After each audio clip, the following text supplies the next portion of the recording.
लेकिन आज के दिन ये दिन काफी अहम है क्योंकि 6 राज्यों की 7 विधानसभा सीटों पर उपचुनाव। सन 2024 के लोकसभा चुनाव से पहले ये 6 राज्य काफी अहम हो जाते हैं क्योंकि एक एक सीट पर किस पार्टी का पलड़ा भारी है ये भी जरूरी है। चारुल, बिल्कुल, देखिए सबसे अहम चीज है ये जो चुनाव है, सबसे अहम चीज गुजरात चुनाव का भी ऐलान हो चुका है, हिमाचल का भी, लेकिन उससे पहले ये बीजेपी के लिए एक बड़ी परीक्षा है क्योंकि यहाँ पर बीजेपी की सीधी टक्कर है क्षेत्रीय दलों से। देखिए 7 राज्यों में चुनाव हो रहे हैं, माफ कीजिएगा 6 राज्यों की 7 सीटों पर चुनाव है।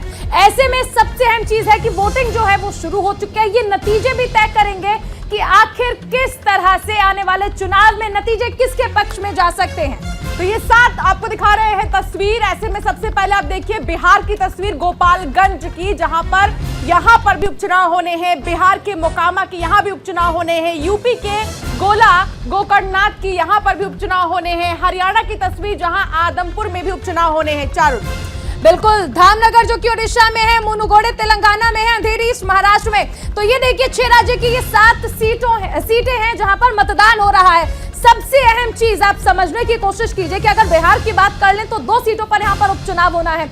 ये गठबंधन टूटने के बाद सबसे अहम चीज है कि बीजेपी की परीक्षा है क्योंकि गोपालगंज में तो 4 बार से है बीजेपी, लेकिन दूसरी सीट पर यानी मोकामा में किस तरह से तिलिस्म बनाएगी क्योंकि सीधी टक्कर आरजेडी और जेडीयू के गठबंधन से होने वाली है। उसके बाद महाराष्ट्र में भी इस बार समीकरण बदले हुए हैं क्योंकि उससे पहले आप देखिए कि सरकार जो है वो बदल चुकी है। फिलहाल 6 राज्य की 7 सीटों पर वोटिंग हो रही है और बीजेपी की सीधी टक्कर क्षेत्रीय दलों से है। ऐसे में ये मतदान तय करेगा कि किसकी पार्टी की कितनी मेहनत जो है वो रंग लाई है, वोटर्स पर कितना असर हुआ है दावों का वादों का। अंशिका, बिल्कुल, तो ये तस्वीर आपको दिखा रहा है आपके टीवी स्क्रीन पर 6 राज्यों की 7 सीटें और 7 ही सीटें बेहद महत्वपूर्ण। संजीव राय मेरे सहयोगी मेरे साथ जुड़ गए हैं पटना से। संजीव, देखिए उपचुनाव के लिए लगातार वोट जारी है और ऐसे में अभी माहौल कैसा बना है पटना में? पटना की बात करें तो पटना से सटे मोकामा का बेहद ही कह सकते हैं कि दांव पर यह सीट है और इस सीट पर 2 बाहुबलियों की एक कह सकते हैं कि बड़ी लड़ाई है, जिसमें अगर हम जेडीयू आरजेडी गठबंधन की बात करें तो आपको पता है कि अनंत सिंह की जो वाइफ है वो खड़ी है नीलम देवी। वहीं अगर हम भाजपा समर्थित कैंडिडेट की बात करें तो ललन सिंह की पत्नी, ललन सिंह जो जेडीयू में पहले थे, तो उनकी पत्नी सोनम देवी खड़ी है और जाहिर तौर पर ये बहुत ही हॉट सीट है। उसके बाद हम गोपालगंज की बात करें तो गोपालगंज में भी लगभग जो है कांटे की टक्कर है। राजद उम्मीदवार की अगर हम बात करें तो राजद उम्मीदवार जो है गोपालगंज से वो मोहन प्रसाद गुप्ता, उनके खिलाफ जो है कुसुम देवी खड़ी। हालांकि कुसुम देवी को क्या सहानुभूति वोट मिलेगा या नहीं मिलेगा, लेकिन सबसे बड़ी चुनौती है कि जिस तरह से 45% से अधिक वोटिंग हो चुकी है, अंशिका 45% से अधिक वोटिंग हो चुकी है, जो मेरे पास जानकारी आ रही है कि दोनों ही सीटों पर लगातार जो है महिला वोटर्स जो है वो काफी तादाद में दिख रही है। और मैं थोड़ा सा समीकरण समझाना चाहूंगा। मोकामा को अगर आप ले लीजिए तो मोकामा में अनंत सिंह लगातार वहां पर छोटे सरकार के तौर पर जाने जाते हैं और वो लगातार उनका दबदबा रहा है। 2020 की अगर हम बात करें लेकिन देखिए तो तमाम समीकरणों के इतर संजीव, क्या बीजेपी का कमबैक करना इतना आसान होगा?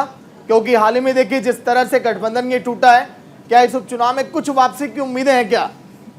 बिल्कुल, देखिए क्योंकि देखिए इस बार जो मोकामा की अगर हम बात करते हैं तो जाहिर तौर पर कांटे की टक्कर है क्योंकि इस बार जो टिकट दिया गया है उसमें खुद जो है सूरजभान सिंह जिस तरह से इस पूरे प्रकरण को देखे, उसका जो मैं देखा चुनावी सभा में लगातार किस तरह से अपना पूरा ताकत लगाया है बीजेपी ने। बीजेपी के तमाम कैबिनेट मंत्री के साथ साथ तमाम वो चेहरे जो स्टार प्रचारक थे उन्होंने अपनी पूरी ताकत लगाई। वही अंत में कहीं ना कहीं चिराग पासवान को उतारने का सीधा मकसद था कि जो दलित वोट बैंक है उसको ज्यादा से ज्यादा शिफ्ट कर पाए। तो ये कोशिश तो बीजेपी ने जरूर की है, लेकिन यहाँ महागठबंधन भी उतना ही मजबूती के साथ खड़ा है क्योंकि देखिए Rajput vote bank, Dhanuk vote bank या भूमियार वोट बैंक, तमाम जो वोट बैंक है, इस वोट बैंक पर सबसे बड़ा जो वोट बैंक है पिछड़ी जाति का, अति पिछड़ा और पिछड़ा पर दोनों ही पार्टियों की नजर है। अब ऐसे में देखना होगा कि नीतीश कुमार हालांकि सभा में तो नहीं गए, उन्होंने ठीक है संजीव, बहुत शुक्रिया तमाम जानकारी दर्शकों तक पहुंचाने के लिए। तो आपको बता दें कि बेहद महत्वपूर्ण है 6 राज्य और 7 सीट, लगभग 45% तक जैसा कि बता रहे थे मोकामा में अभी मेरे संजीव